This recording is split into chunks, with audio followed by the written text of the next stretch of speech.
Welcome to Voting Voice. I'm Connor, and this podcast breaks down political and social ideas in a clear, structured way.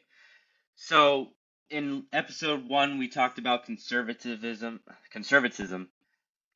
and about preserving what already exists. Then liberalism begins with a different question. What if individuals should have more freedom to shape their own lives, even if that means changing the structure around them? So liberalism is one of the most influential political ideas in the modern world, but it is also one of the most misunderstood. People often hear the word and immediately connect it to modern politics and freedom and specific parties or current debates. But liberalism is an ideology that is much older and much broader than that, because it is more of a way of thinking about power, individuals, and society. At its core, liberalism is built on this simple idea that individuals should be free to live their lives with minimal interference, as long as they are not harming others. That sounds straightforward, but once you start applying that idea in real life, it begins to shape everything from government to law to economics to culture. And to understand liberalism, it helps to go back to its origins. One of the key figures often associated with liberal thought is John Locke. And Locke argued that people are born with natural rights rather than a privilege. Because in the past, many kings and queens or aristocracies, they were invited to parties by other rich people or kings and queens because they were also rich in this social class pyramid. Yeah, higher upper class. Yeah. So basically, what they're saying is John Locke said that they should focus more on equality for everybody, regardless of wealth, social status, or any sort of elite status, because the whole privilege thing was almost like, oh, you were born with it. It's like, oh, it's beyond your control. But he argued everyone should stay. It's almost like saying like everyone is below. No one is above the law. It's almost like saying that. Well, in a legal sense. Same with anything. But so he argues that these are human rights, and these are not rights given by government, but are created by society naturally. And they exist simply because you are human. And he described these as life, liberty, and property. And from this perspective, government does not create your rights. Government exists to protect them. So so that idea completely changes how you think about power. So if rights come before government, then government is not the ultimate authority to those rights. It is more like a tool. Its legitimacy depends on whether it protects those rights. And if it fails to do that, then according to liberal thinking, people have the right to challenge it or even replace it.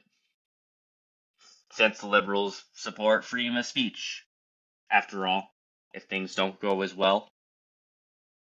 So this leads directly to one of the most central concerns of liberalism, which is limiting power. And if liberalism is deeply skeptical of concentrated authority, whether that authority comes from a king, state, a religious institution, or any centralized force. The concern is that when too much power is concentrated in one place, it becomes easier for that power to restrict individual freedom. So liberalism builds a system where power is divided, limited, and constrained. This is where ideas like constitutions, checks, separation of powers, which are checks and balances, and the rule of law comes in. And these are not just technical features of government. They are safeguards designed to protect individuals from being controlled or overpowered and make sure that people are living in a fair, free society. And from there, liberalism expands into other areas of life. And if individuals have rights and freedom matters, then people should be able to express their thoughts openly and that leads to freedom of speech. And people should be able to believe what they want without being forced into a single worldview. So that leads to freedom of religion, that you can practice publicly without being intimidated. But unfortunately, not all countries are like this. But in liberal societies, it's more acceptable. People should be able to make their choices about their own lives, and that leads to personal autonomy. And liberals love individualism, like in that sense. Another part of liberalism that is most obvious to understand is equality under the law. So liberalism does not necessarily promise equal outcomes for everyone, but it does argue that everyone should be treated equally in a legal sense. Liberalism does not necessarily promise equal outcomes for everyone, even if it looks like it. So again, in a legal sense, no one should be above the law, and no one should be excluded from its protection. This idea becomes the foundation of many modern legal systems. Liberalism also tends to support democratic systems. If individuals matter, then their voices should matter in decisions that affect them. And that does not mean democracy is perfect, but it aligns with the liberal idea that authority should come from the consent of the governed rather than being imposed from the above. Now we'll talk more about like economically. So liberalism often supports the idea that individuals should be able to make their own choices in the marketplace. And this includes owning property, starting businesses, and engaging in voluntary exchange. The reasoning is that when individuals are free to make economic decisions, it can lead to innovation, efficiency, and growth. Instead of central authority deciding everything, decisions are spread across millions of individuals.